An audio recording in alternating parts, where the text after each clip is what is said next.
അസ്സലാമു അലൈക്കും.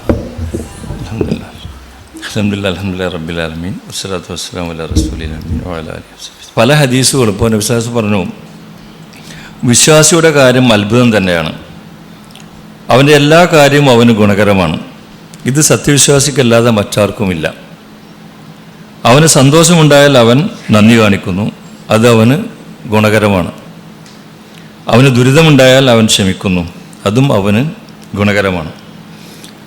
അപ്പോൾ ഈ ഹദീസിലൊക്കെ പറഞ്ഞത് വെച്ചാൽ വിശ്വാസിയുടെ കാര്യം അത്ഭുതം തന്നെയാണ്. അപ്പോൾ അവന് എല്ലാ കാര്യവും അവന് ഗുണകരമാണ്. ഇത് സത്യവിശ്വാസിക്കല്ലാതെ മറ്റാർക്കും ഉണ്ടാവില്ല.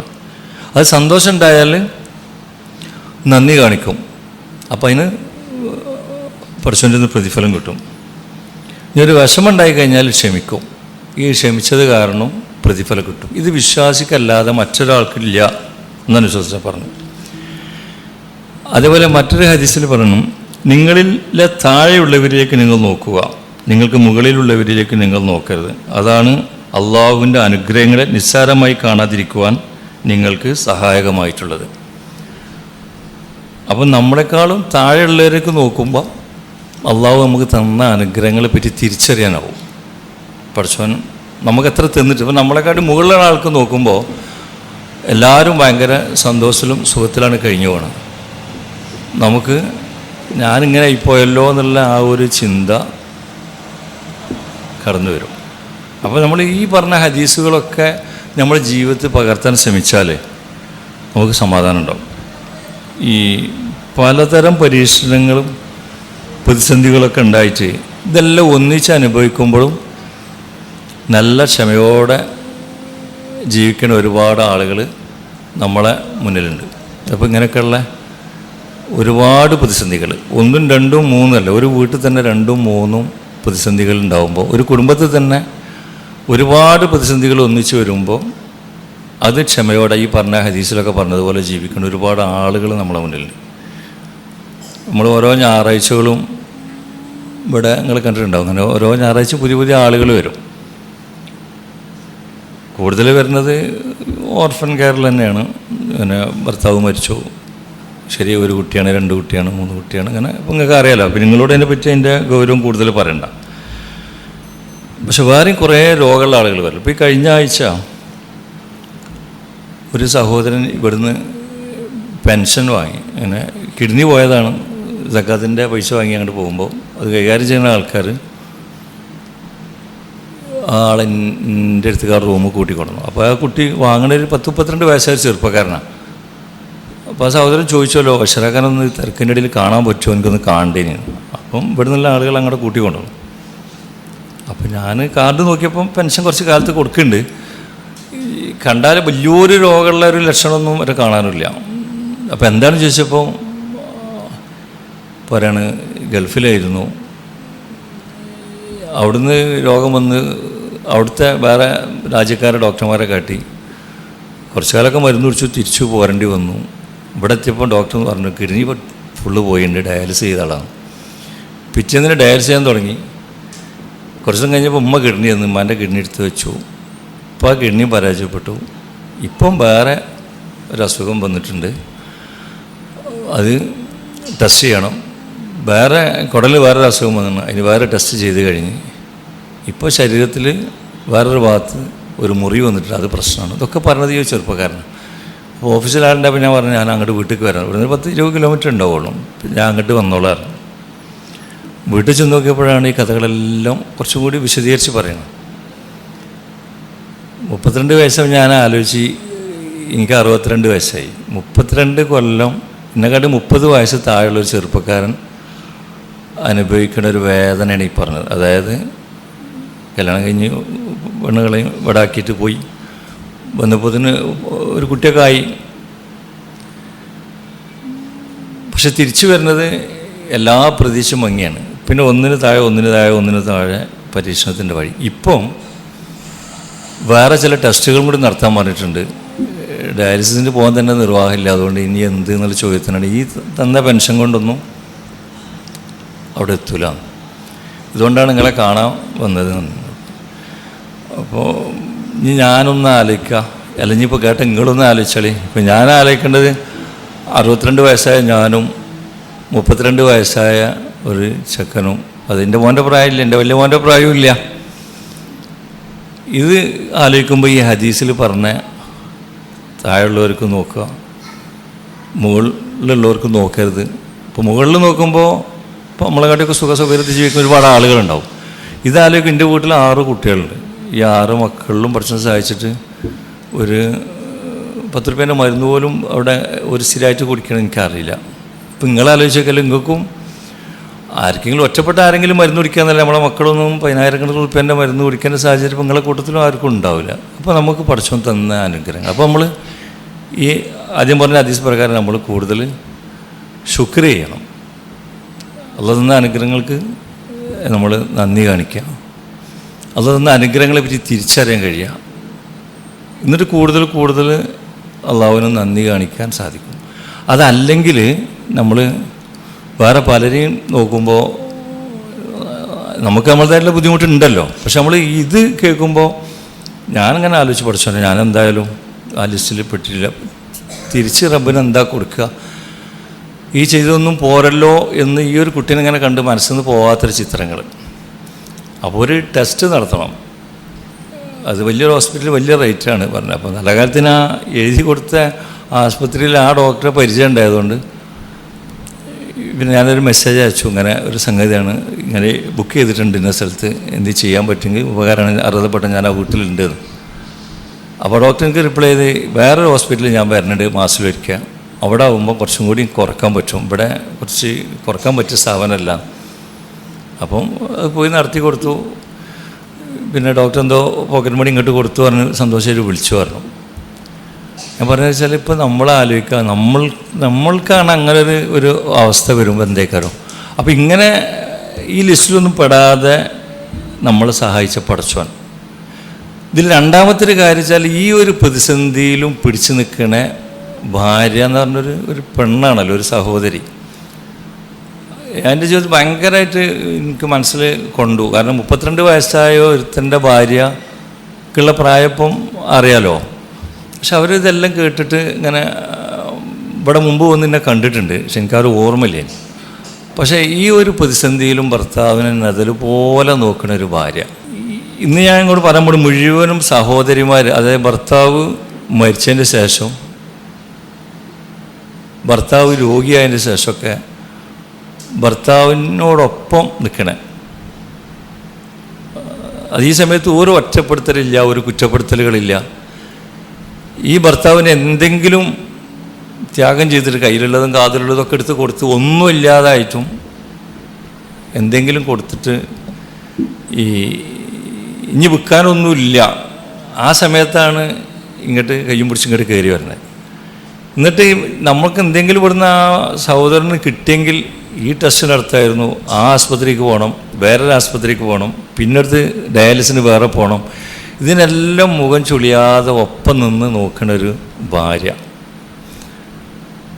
അവിടെ ആ സഹോദരി ആലോചിക്കുന്നുണ്ട്, ഈ ഭർത്താവിനെ നോക്കിയാൽ എനിക്ക് പുണ്യം കിട്ടും, ഇതിൻ്റെ ബാധ്യതയാണ് എന്നുള്ള തിരിച്ചറിവ്. അത് ഈ ഹദീസിൻ്റെ ഒക്കെ കൂടെ നിന്ന് വായിക്കുമ്പോൾ കേൾക്കുമ്പോൾ അതൊക്കെ ജീവിതത്തിൽ അന്വർത്ഥമാക്കുന്ന സഹോദരിമാരായിട്ടാണ് ഇവരൊക്കെ തോന്നുന്നത്. അതേപോലെ കഴിഞ്ഞൊരു 15 ദിവസം മുമ്പ് മറ്റൊരു സഹോദരൻ വന്നു, നല്ല പേഴ്സണാലിറ്റിയുള്ളൊരു മനുഷ്യൻ, കാഴ്ചയല്ലേ, മാസ്കൊക്കെ ഇട്ട് വന്ന്. അപ്പോൾ ഞാൻ പറഞ്ഞു, നിങ്ങൾ മുഖം ഒന്ന് കാണാൻ തത്തിയാൽ അറിയണി അറിഞ്ഞു. കണ്ടപ്പോൾ നല്ല സുമുഖനായ ചെറുപ്പക്കാരൻ, ഒരു സ്വകാര്യ സ്ഥാപനത്തിൽ നല്ല പണിയെടുത്ത് സുഖമായി ജീവിക്കുന്ന ഒരു ഭാര്യയും 2 ചെറിയ മക്കളും, കുടുംബമൊക്കെ നല്ല കുടുംബം. ഞാൻ വീട്ടിൽ പോയി കണ്ടപ്പോഴാണ് കൂടുതൽ പഠിച്ചത്. അവസാനം ശരീരത്തിന് ഒരു ദിവസം ക്ഷീണം വന്നപ്പോൾ ജോലിൻ്റെ ഭാരമായിട്ടാന്ന് വിചാരിച്ച് ടെസ്റ്റുകളൊക്കെ നടത്തി നോക്കിയപ്പോൾ ക്യാൻസറാണ്. ഒരു 10-15 വയസ്സ് പ്രായം, നല്ല കാഴ്ചക്ക് നല്ല ആരോഗ്യവാൻ, ഇപ്പോൾ കീമോ ചെയ്തുകൊണ്ടിരിക്കുകയാണ്. അങ്ങനെ ഞങ്ങളെ വീട്ടിൽ ചെന്നപ്പോഴും ആ സഹോദരി 2 ചെറിയ മക്കളെയും ഈ ഭർത്താവിനെ ചേർത്ത് പിടിച്ച് ഇങ്ങനെ നിൽക്കണം. വല്ലാത്തൊരു അനുഭവം തോന്നി. എന്തോ ഒരു സന്തോഷത്തോടെയാണ് ആ ഭർത്താവിനെ പരിചരിക്കുന്നതും ആ ഭർത്താവിനോടുള്ള പെരുമാറ്റവും. ആണുങ്ങൾക്ക് ചിലപ്പോൾ പറയാനൊക്കെ ഒരു മടി ഉണ്ടാവുമല്ലോ, പ്രയാസങ്ങളൊക്കെ. ഏറ്റവും മനസ്സിൽ വല്ലാതെ വേദനിച്ചെന്ന് വെച്ചാൽ ചായ വേണോ വെച്ചു, വേണ്ടെന്ന് പറഞ്ഞു. പിന്നെ ചായ തന്നപ്പോൾ എന്തായാലും പഞ്ചസാര ഇടാതെ ഒരു ചായപ്പൊടിയിട്ട് വെള്ളം തന്നാൽ മതിയായിരുന്നു. പാലും വേണ്ട പഞ്ചസാരയും വേണ്ട, ഒരു ചൂടുവെള്ളത്തിട്ട് തന്നാൽ മതി. ഞങ്ങൾ 2-3 ആൾ അങ്ങനെ തന്നാൽ മതിയായിരുന്നു. അപ്പോൾ ആ സഹോദരിൻ്റെ അമ്മ പറഞ്ഞ് ഇവിടെ പഞ്ചാര ഇടില്ല. പഞ്ചാര എന്ന് പറഞ്ഞിട്ട് ഇങ്ങനെ നിന്ന്. അപ്പോൾ ഒരു ചായ എന്ന് പറഞ്ഞാൽ അവിടെ പഞ്ചസാര ഇല്ല. അപ്പോൾ ഈ സഹോദരൻ പറയാണ് എനിക്കും ഒരു പഞ്ചസാര ഇട്ടില്ല. അപ്പോൾ ആ താത്ത ഞങ്ങളും പഞ്ചസാര ഇടില്ല. അപ്പോൾ നിങ്ങൾ ആലോചിക്കേണ്ടത് നല്ലവണ്ണം ജീവിക്കുന്ന ഒരു കുടുംബത്തിൻ്റെ ടൈം ടേബിൾ, ആ ഗ്രാഫ് ഇങ്ങനെ കീപ്പിട്ട് വരികയാണ്. അതായത് 2 കിലോ പഞ്ചസാര വാങ്ങാൻ പോലും അതിനായിട്ട് ഒരു ഗുളിക, 2 കിലോ പഞ്ചസാര കൊണ്ട് 2 കിലോ ഗുളിക, രണ്ട് ഗുളിക കിട്ടിയാൽ കുറച്ചൊരു ആശ്വാസം കിട്ടുമല്ലോ. അത് മനസ്സിലല്ലാതെ കൊണ്ടു. ഇൻഷാ അല്ലാഹ് നമുക്ക് എന്തൊക്കെ ചെയ്യാൻ നമ്മൾ പോകുന്നത് അവിടെ നിന്ന്. പക്ഷെ അവിടെ ആ സഹോദരി ഈ ഭർത്താവിനെ പരിചരിക്കുന്നതും ഈ ഭർത്താവിൻ്റെ ചികിത്സയ്ക്ക് വേണ്ടിയിട്ട് എന്തെങ്കിലും ചെയ്യാനുള്ള വഴികൾ എന്താണെന്ന് ആലോചിച്ചിട്ടാണ് ആ സഹോദരി ഇങ്ങോട്ട് കടന്നു വന്നത്. അപ്പോൾ ഓരൊക്കെ കാണുന്ന വെച്ചാൽ ഇതുപോണം പ്രതിസന്ധികളിൽ നമുക്ക് ഇത്രയൊക്കെയല്ലേ ഉള്ളൂ എന്നുള്ള രീതിയിൽ ഇതൊരു ചെറുതായി കണ്ടിട്ട് ഭർത്താവിനെ പരിചരിക്കണ നല്ലൊരു സഹോദരനെ അവിടെയും കണ്ട്. അത് കഴിഞ്ഞ് ഒരു 3 മാസം മുന്നേ ഇവിടെ വന്ന ഒരു സഹോദരി പെൻഷൻ വാങ്ങുമ്പോൾ എന്നോട് പറഞ്ഞു നിങ്ങൾ വീട് വരെ ഒന്ന് വരണം എന്ന് പറഞ്ഞു. അപ്പം അന്ന് 3 മാസം മുമ്പ് ഞാൻ പോയപ്പോൾ കാലിലും മുറിയുണ്ട്, നമുക്ക് ചെറിയ പെൻഷൻ കൊടുക്കുക, പണിക്ക് പോകാൻ പറ്റില്ല എന്ന് മനസ്സിലായി. അപ്പോൾ പറയണ സംസാര മധ്യേ ഞാൻ വരാമെന്ന് പറഞ്ഞപ്പോൾ തന്നെ കരഞ്ഞു പോയി. അപ്പോൾ എന്തെങ്കിലും കരണ്ട ഞാൻ വന്നോളാറിന്. അങ്ങനെ വരെ പോയി എടുത്ത് റിപ്പോർട്ടൊക്കെ എടുത്ത് നോക്കിയപ്പോൾ അത് ക്യാൻസറായിട്ടുണ്ട്. ക്യാൻസറായാലും പൊറുക്കാതെ പിന്നെ സെക്കൻഡറി ആയിട്ട് വേറെ സ്ഥലത്തൊക്കെ ബാധിച്ചിട്ടുണ്ട്. അപ്പോൾ ആ സഹോദരൻ 4 കൊല്ലമായി കാലിന് മുറി ഉണ്ടായപ്പോഴും ഞാൻ നെതൽ പോലെ നോക്കി, ഒരു മനുഷ്യന് ഞാൻ ഇടപെടിക്കലില്ല. മെഡിക്കൽ കോളേജിൽ OP-യിലെത്താൻ 10 മണിക്ക് 9 മണിക്ക് എത്തിയാൽ മതിയെങ്കിൽ ഞാൻ സുബൈക്ക് 4:30 മണിക്ക് ബാങ്ക് കൊടുത്തവിടെ വരെ നിസ്കരിച്ചാണ്ട് ആദ്യം പോയിട്ട് അവിടെ ഈ ടോക്കൺ റെഡിയാക്കിച്ചിട്ട് നിൽക്കും. പിന്നെ ഭർത്താവിനോട് കൊണ്ടുവന്നാൽ മതി. അങ്ങനെയാണ് ഞാൻ എൻ്റെ ഭർത്താവിനെ നോക്കണത്. പക്ഷേ ഇപ്പോൾ ഇത് ക്യാൻസറായിട്ട് മാറിയിട്ടുണ്ടെന്ന് പറഞ്ഞിട്ടാണ് ആ സഹോദരി. അവരും ഈ ഭർത്താവിനെ നോക്കുന്ന രീതി ഈ നേരത്തെ ഈ പറഞ്ഞ ഹദീസിൽ പറഞ്ഞ പോലെ തന്നെയാണ്. അതായത് ഈ ഒരു പ്രതിസന്ധിയിൽ പിടിച്ചു നിന്നാൽ ഇതിന് പടച്ചവന് പ്രതിഫലം തരും, ഭർത്താവിനെ നോക്കുന്നത് എൻ്റെ ബാധ്യതയാണെന്നുള്ള തിരിച്ചറിവാണ് ആ സഹോദരൻ്റെ സംസാരത്തിൽ എനിക്ക് മനസ്സിലായത്. അതേപോലെ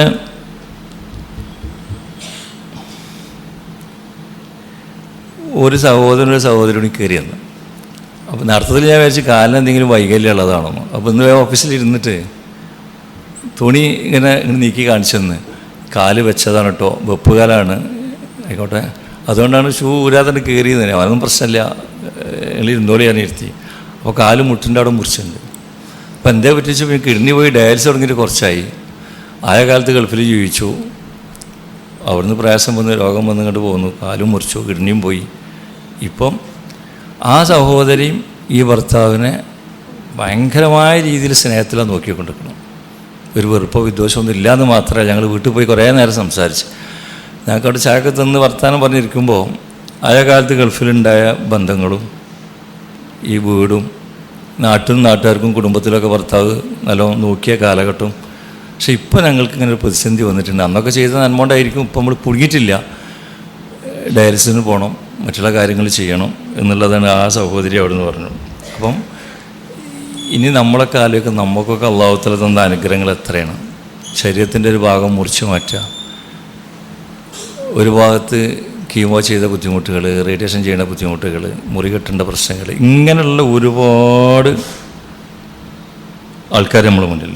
അതേപോലെ ഞായറാഴ്ച അല്ലാത്തൊരു ദിവസവും ഇവിടെ ഇങ്ങനെ എങ്ങോട്ട് പോകണമെങ്കിൽ ഞാൻ കുറച്ചുകൂടെ കയറിയിരുന്നു. അപ്പോൾ ഒരു സ്കൂട്ടറുമേലൊരു സഹോദരി വന്നു. അപ്പോൾ കൈമലുണ്ട് ഇവിടെ ഈ ക്യാൻഡിലൊക്കെ കുടിപ്പിച്ചു. ഈ ഹോസ്പിറ്റലിൽ നിന്ന് മടങ്ങി വരണം.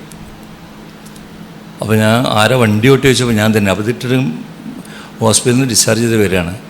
ഈ നാളെ മറ്റന്നാൾക്ക് ഇഞ്ചക്ഷൻ വേറെയുണ്ട്, അതുകൊണ്ട് ഞാൻ നിർബന്ധിച്ച് ഡിസ്ചാർജ് ചെയ്ത് പോകുന്നതാണ്. എനിക്ക് ക്യാൻസറാണ്, മാറലാണ്, സർജറി കഴിഞ്ഞാണ്, ഇപ്പോൾ കീമോ ഉണ്ട്, എനിക്ക് നാളെയെങ്കിലും പണിക്ക് പോകണം. എന്നാലും ഞാനൊരാളോട് ചോദിച്ച് ശീലമൊന്നുമില്ല, ഒരാളോടും ഞാൻ ചോദിച്ചില്ല. ഭർത്താവില്ല, ഈ ഒരു ചെറിയ ചെക്കനാണ്, ഒന്ന് ലൈസൻസ് ഒന്നും കിട്ടാൻ ചെറിയ കുട്ടിയാണ്. അപ്പോൾ ഇത് കയ്യിൽ വെച്ച് നാളെ വീണ്ടും പോകണം, മറ്റന്നാൾ പോകണം, നാളെ എനിക്ക് പണിക്ക് പോകാമല്ലോ. അപ്പോൾ ആസ്പത്രിയിൽ നിന്ന് കിടക്കുമ്പോൾ ആരോ പറഞ്ഞിട്ടുണ്ട് ഞാൻ ഇവിടെ വരണമെന്ന് പറഞ്ഞിട്ടാണ്. ഇവിടുത്തെ സിസ്റ്റം ഒന്നും അറിയില്ല, ഞായറാഴ്ചയാണെന്നോ കാര്യങ്ങളൊന്നും അറിയില്ല. താൽക്കാലിക ചില സംഗതിയൊക്കെ ചേർത്ത് അതിനും വിട്ട്. അപ്പോഴും ആ സഹോദരി പറഞ്ഞു, ഞാനൊരാളോടൊന്നും ചോദിച്ചിട്ടില്ല, എനിക്ക് ഒരാളോടൊന്നും ചോദിച്ച ശീലമില്ല. ആസ്പത്രിയിൽ ഇങ്ങനെ കിടക്കുമ്പോൾ അവിടുന്ന് ആരുമില്ല, കുട്ടികളെ വാപ്പയില്ല, വാപ്പ മരിച്ചതാണ്, പിന്നെ ആരുമില്ല എന്ന് പറഞ്ഞപ്പോൾ ഇന്ന് അങ്ങനെ സ്ഥലത്തുനിന്ന് പോയി നോക്കുക എന്തെങ്കിലും കിട്ടുമെന്ന് അടുത്ത് വാർഡിൽ കിടക്കണ ആരോ ഒരാൾ പറഞ്ഞിട്ട് വരികയാണ്. ഇവിടുത്തെ ഇതൊന്നും അറിയില്ല, അതുകൊണ്ടാണ് എത്തിപ്പെട്ടതെന്ന് പറഞ്ഞു. ഇത്തരം കാര്യങ്ങളൊക്കെ ഞാൻ അങ്ങോട്ട് പറഞ്ഞതെന്ന് ചോദിച്ചാൽ, നമുക്കൊക്കെ അല്ലാഹു തആല തന്ന അനുഗ്രഹങ്ങൾ എത്ര വലുതാണെന്ന് നമ്മൾ ഓരോരുത്തർ ചിന്തിക്കാനും നമ്മളെക്കാട്ടി താഴെയുള്ള ആളുകൾ അനുഭവിക്കുന്ന വേദനകളെ പറ്റി ചിന്തിക്കാനും നമുക്ക് അല്ലാഹു തആല തന്ന അനുഗ്രഹങ്ങളെ പറ്റി ഓർത്ത് കൂടുതൽ ശുക്റുകൾ ചെയ്യാനും ഈ ഹദീസിൻ്റെ അടിസ്ഥാനത്തിലും അത് ഉൾക്കൊണ്ട് ജീവിക്കുന്ന ഒരുപാട് ആളുകൾ നമ്മൾ മുന്നിലുണ്ട്. ഇപ്പോൾ കഴിഞ്ഞ ദിവസം ഡയാലിസിസ് ചെയ്യുന്ന ഒരു സഹോദരന് ഇതിൻ്റെ കാർഡ് കൈക്ക് കിട്ടി. അതിൻ്റെ പെൻഷൻ കൊടുക്കുന്ന കാർഡ് നോക്കിക്കൊണ്ട് നിൽക്കുന്നില്ലേ, ഒരു കാർഡിൽ 2 ആളെ ഫോട്ടോ ഉണ്ട് പെൻഷൻ കൊടുക്കുന്നത്. അപ്പോൾ ഞാനിങ്ങനെ അന്ന് എഴുതി വെച്ച കാർഡ് വെച്ചപ്പോൾ ഓർമ്മ, 2ആൾക്കും അസുഖം ഉണ്ടല്ലോ. അപ്പോൾ ഈ ആളെ ഞാൻ ഒന്ന് വിളിപ്പിച്ചിട്ട്, ഇത് ആരാണ്, നിങ്ങളെ പെങ്ങളാണോ ഭാര്യയാണോ ആരാ എനിക്കറിയില്ല, ഫയലെടുത്ത് നോക്കണ്ടേ, കാർഡിൽ കൂടുതൽ ഡീറ്റെയിൽ ഉണ്ടാവില്ലല്ലോ. അപ്പോൾ സഹോദരൻ എൻ്റെ പെങ്ങളാണ്, പെങ്ങൾക്കും ഡയാലിസിസ് എനിക്കും ഡയാലിസിസ് ചെയ്യേണ്ടത്. പക്ഷേ ഇവിടുന്ന് ഒരു 10-60 കിലോമീറ്റർ അപ്പുറത്താണ്. അപ്പോൾ ആ വീട്ടിലൊന്ന് പോയി വേറെ യാത്രയിൽ, അവിടെ നല്ലൊരു ഉമ്മാനെ കണ്ട്. ആ അമ്മ പറയാണ്, എൻ്റെ ഭർത്താവിന് 20 കൊല്ലം മുന്നേ ഡയാലിസിസ് ചെയ്തു. ഭർത്താവ് ഗൾഫിൽ ഒരുപാട് കാലം ജീവിച്ചു, കിഡ്നി രോഗിയെ തിരിച്ചു വന്നു, ഒരു വീട് മാത്രമായി. ഭർത്താവിനെ കുറേ കാലം പരിചരിച്ചു, ഡയാലിസിസ് ചെയ്തു, ഭർത്താവ് മരിച്ചുപോയി. പിന്നെ ഒരു വലിയ പെൺകുട്ടിക്ക് കിഡ്നി പോയി, ഡയാലിസിസ് ചെയ്തു, ഓളും മരിച്ചുപോയി. പിന്നെ എൻ്റെ ഈ പെൺകുട്ടിക്ക് ഇപ്പോൾ ഡയാലിസിസ് ചെയ്യുന്നുണ്ട്, ഈ മോനും ഡയാലിസിസ് ചെയ്യുന്നുണ്ട്. ഈ താത്ത പറയണേ, ഞാൻ ഇങ്ങനെയൊക്കെ ആയിട്ടും പടച്ചോനെ കുഴക്കിയിട്ടില്ല, അള്ളാനെ കുഴക്കിയിട്ടില്ല, ഞാൻ അള്ളാനെ കൈവിട്ടിട്ടില്ല. ആൾക്കാരെന്നോട് പലതും പറയും. താത്ത പറഞ്ഞു വെച്ചാൽ എന്നോട് പലരും പറഞ്ഞ ആ വീടിൻ്റെ അടുക്കള പൊളിക്കണം, ടോയ്ലറ്റ് പൊളിക്കണം, അല്ലെങ്കിൽ ഈ സ്ഥാനം മാറ്റണം, ഇതുകൊണ്ടാണ് ഈ പ്രശ്നം കണ്ട് എന്നോട് പലരും പറയലുണ്ട്. ഞാൻ ഒന്നും പൊളിച്ചില്ല എന്ന് മാത്രമല്ല, ഇത് അള്ളാഹ് എനിക്ക് തന്നതാണ്. ഇതിൽ ഈ ഭർത്താവിനെ നോക്കി മരിപ്പിച്ചു, ഒരു മോളെ നോക്കി മരിപ്പിച്ചു, 2 കുട്ടികൾ ഇപ്പോൾ ഇവിടെ ഉണ്ട്, 2ആൾക്കും ഡയാലിസിസ് ഞാൻ കുഴങ്ങിയിട്ടില്ല. ഇത് അള്ളാഹ് തന്നത്, അള്ളാഹ് തീരുമാനമുണ്ടോ, എൻ്റെ പരലോകത്ത് രക്ഷപ്പെടാനാണ് എനിക്കും എൻ്റെ കുട്ടികൾക്ക് തന്നത്. എന്നൊരു താത്ത ഭയങ്കര ആത്മവിശ്വാസമുള്ളൊരു സഹോദരി. നിങ്ങളൊന്ന് ആലോചിക്കേണ്ടി, ഭർത്താവ് കിഡ്നി പോയിട്ട് മരിക്കുക, ഒരു മകൾ കിഡ്നി പോയിട്ട് മരിക്കുക, 2 കുട്ടികൾക്ക് കിഡ്നി പോയിട്ട് ഒരു നമ്മളെ മുന്നിൽ നോക്കി നിൽക്കുക, അതിന് കൃത്യമായ വരുമാനമൊന്നും ഇല്ലാതിരിക്കാം. എന്നാലും പടച്ചോൻ്റെ ഈ തന്നത് ഇതിൽ സമാധാനിച്ച് ഇതിൻ്റെയൊക്കെ പകരം എനിക്ക് പരലോകത്ത് സ്വർഗം കിട്ടും എന്നുള്ള ആശ്വാസത്തിൽ നിൽക്കണ, ഞാൻ ഈ അടുത്ത കാലത്ത് കണ്ട ഏറ്റവും മാതൃകാപരമായ ജീവിതം നയിക്കുന്ന ഒരു സഹോദരി. അതായത് ഇത് നമ്മളെ പറ്റി ചിന്തിക്കണമല്ലോ. അപ്പം നമുക്കിപ്പോൾ എനിക്ക് ഉള്ള 5-6 കുട്ടികളിൽ എൻ്റെ വീട്ടിലാണ് ഇങ്ങനെ ഒരു അവസ്ഥ ഉണ്ടെങ്കിൽ എന്തായിരിക്കും, നമുക്ക് എത്ര ഈമാനികയിൽ പിടിച്ച് നിൽക്കാൻ പറ്റും. ഒരു ആത്മപരിശോധന നടത്തിയപ്പോൾ ബേജാറായി തോന്നി.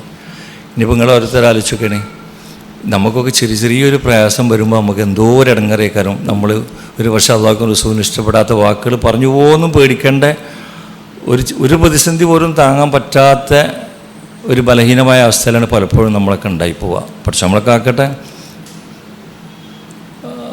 അവിടെ നമ്മളങ്ങോട്ട് ആശ്വസിപ്പിക്കുന്നതിന് പകരം നമുക്കൊരുപാട് പാഠം നമുക്ക് കിട്ടി. പതറാതെ മുന്നോട്ട് പോകണം, പോയാൽ അള്ളാഹു സഹായിക്കും എന്നുള്ള ഒരു തിരിച്ചറിവ് ഞങ്ങൾക്ക് ഉണ്ടാക്കി തന്നിട്ടാണ് അവിടുത്തെ അമ്മ ഞങ്ങളെ വിട്ടത്. അപ്പം അങ്ങനത്തെ ആളുകൾ നമ്മുടെ സമൂഹത്തിലുണ്ട്. അതേപോലെ കഴിഞ്ഞ ദിവസം വേറെ ജില്ലയിൽ പോയി നോക്കിയതാണ് വലിയൊരു അത്ഭുതം എന്ന് പറയാൻ വയ്യ. ഒരാൾ കൊണ്ടേതാണ്, ഇവിടെ രജിസ്റ്റർ ചെയ്തൊന്നുമല്ല, ഇവിടെ രജിസ്റ്റർ ചെയ്ത അഡ്രസ്സ് തിരഞ്ഞു പോയ കൂട്ടത്തിൽ ആ നാട്ടിലൊരാൾ പറഞ്ഞു, ഇവിടെ ഒരു രോഗി ഉണ്ട്, കുറച്ച് രോഗികൾ, നിങ്ങളൊന്ന് വില നിർബന്ധമാണ്, എന്നാൽ പോയി നോക്കുക. അപ്പോൾ ആ സഹോദരനോട് ചെന്നവിടെ തന്നെ ഒരു വയസ്സായൊരു ഉമ്മ കരിക്കോളി അറിഞ്ഞ് ഒരു റൂം കൊണ്ടേ കാണിച്ചു തന്നു. അവിടെ 2 പെൺകുട്ടികൾ 2 കട്ടിലും കിടക്കുന്നുണ്ട്. 2ആൾക്കും ബുദ്ധി വളർച്ചയില്ല, 2ആൾക്കും കൈകാലുകൾക്ക് സ്വാധീനമില്ല. ഒരാൾക്ക് കുറച്ച് ബുദ്ധി ഒക്കെ ഉണ്ട്, പേര് വെച്ചോ എന്തോ പറഞ്ഞു. അത് കഴിഞ്ഞ് അടുത്ത റൂമിൽ കൊണ്ടുപോയപ്പോൾ അവിടെ 2 പെൺകുട്ടികൾ ഇതേമാതിരി. പെൺകുട്ടികളെന്ന് പറയുമ്പോൾ ഒരു 45 വയസ്സിന് താഴെയുള്ള ഒരു 25 വയസ്സിൻ്റെ മേലുള്ള 4 ആളുകളാണ് ആ വീട്ടിൽ സൊക്കടായിട്ട് കിടക്കുന്നത്. ഈ ഉമ്മ ഉണ്ട്, ഉമ്മക്ക് ഒരു പ്രയാസമില്ലാത്തൊരു മകളുണ്ട്. ഈ പ്രയാസമില്ലാത്ത മകളാണ് ഈ 4 പെൺകുട്ടികളെ നോക്കുന്നതും ഇമ്മാനെ നോക്കണം. തത്വത്തിൽ 5 ആളുകളെ നോക്കുന്നത് ഈ ഒരു മൂത്ത താത്ത. ആ താത്തനെ സംബന്ധിച്ചിടത്തോളം ഒരു ഒരു ഒരു പണത്തൂക്കം വെറുപ്പ് ഇല്ലാതെ, അതായത് ഇവരെ 4-5 ആളെ പരിചയപ്പെടുത്തി തരുമ്പോഴും ഇത് അള്ളാഹു എനിക്ക് തന്ന ഒരു പരീക്ഷണമാണെങ്കിലും എനിക്ക് സ്വർഗം കിട്ടാനുള്ള ഒരു അവസരത്തിനുണ്ട് എന്ന് ഉറച്ച് വിശ്വസിക്കുന്ന ഒരു സഹോദരി. 4 ആൾ കിടക്കുന്ന 2 റൂമിൽ ചെന്ന് നോക്കിയപ്പോൾ ഒരു സ്മെല്ലില്ല, ഒന്നുമില്ല. പലരും മലമൂത്ര വിസർജനം അവിടെ നിന്ന് എടുക്കണം, ഭക്ഷണം അവിടെ കൊണ്ടുപോയി കൊടുക്കണം. എല്ലാത്തിനും ഒരേ ഒരു സഹോദരിയാണ് 5 ആളുകളെ, അത് 4 സ്വക്കറുള്ള ആളെയും ഈ ഉമ്മാനെയും പരിചരിക്കണത്. പോരാ നേരത്ത് പറഞ്ഞു, ഞാൻ ഇന്ന ആളെ ഭാര്യയാണ്, നിങ്ങൾക്ക് അറിയോ ചോദിച്ചു. അപ്പോൾ അത് നല്ലൊരു മനുഷ്യൻ, അത് മരിച്ചുപോയി. ആയ കാലത്ത് സമൂഹത്തിൽ ഒരുപാട് നന്മകൾ ചെയ്ത നല്ലൊരു മനുഷ്യൻ. എനിക്കൊരു ബുക്ക് എടുത്തു തന്നു, ഇത് ഒരേ ജീവിത ചരിത്രം എനിക്ക് തരുമോ ചോദിച്ചു. ആയിക്കോട്ടെ, നിങ്ങൾ കൊണ്ടുപോയിക്കോളിയാൽ. പക്ഷെ വേറെ പരാതികളോ വേവലാതികളോ ഒന്നുമില്ല. ഒരു മനുഷ്യൻ അല്ലാതെ ദുനിയാവിൽ ഒരു മനുഷ്യനെ പറ്റിയിട്ടും ഞങ്ങളൊരു 4-5 ആളുകളോടെ ഉണ്ട്, ഞങ്ങളിങ്ങനെ ആയിപ്പോയി എന്നുള്ള ഒരു സംഗതിയില്ല. എങ്ങനെയാണ് ജീവിതം വെച്ചാൽ റേഷൻ പടിയിൽ അരി കിട്ടും, 5 ആൾക്കും പെൻഷൻ കിട്ടും. അതുകൊണ്ട് ഞാനിങ്ങനെ പോവും, എവിടേക്കും പോകലില്ല, ആരോടൊന്നും ചോദിക്കില്ല. ആരെങ്കിലും ഇവിടെ വന്ന് വല്ലതും അവർക്ക് കൊടുത്തെങ്കിലല്ലാതെ ഞാൻ എവിടേക്കും പോവില്ല.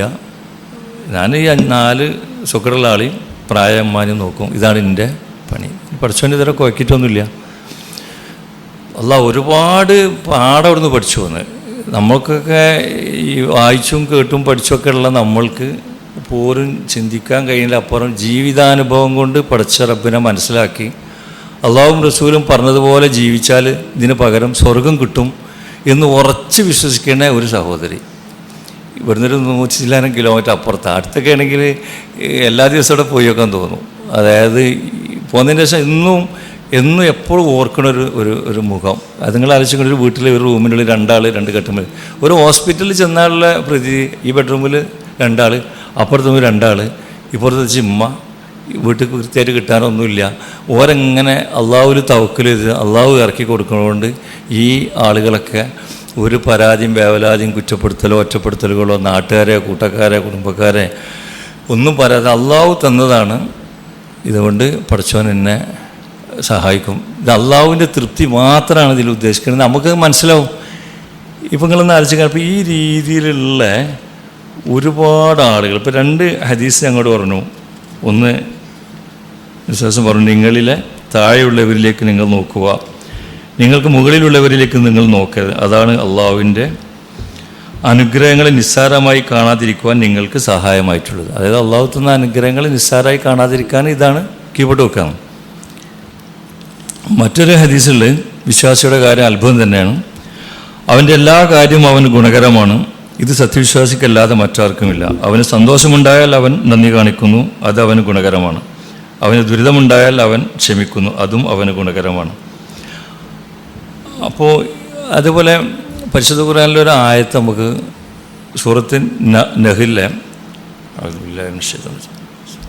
മൻ അമില സ്വാലിമിൻ ദക്കരിൻ ഔ ഉൻസ വഹുവ മുഅ്മിനുൻ ഫലനുഹിയന്നഹു ഹയാത്തൻ ത്വയ്യിബ വലനജിസിയന്നഹും അജ്റഹും ബിഅഹ്സനി മാ കാനൂ യഅമലൂൻ.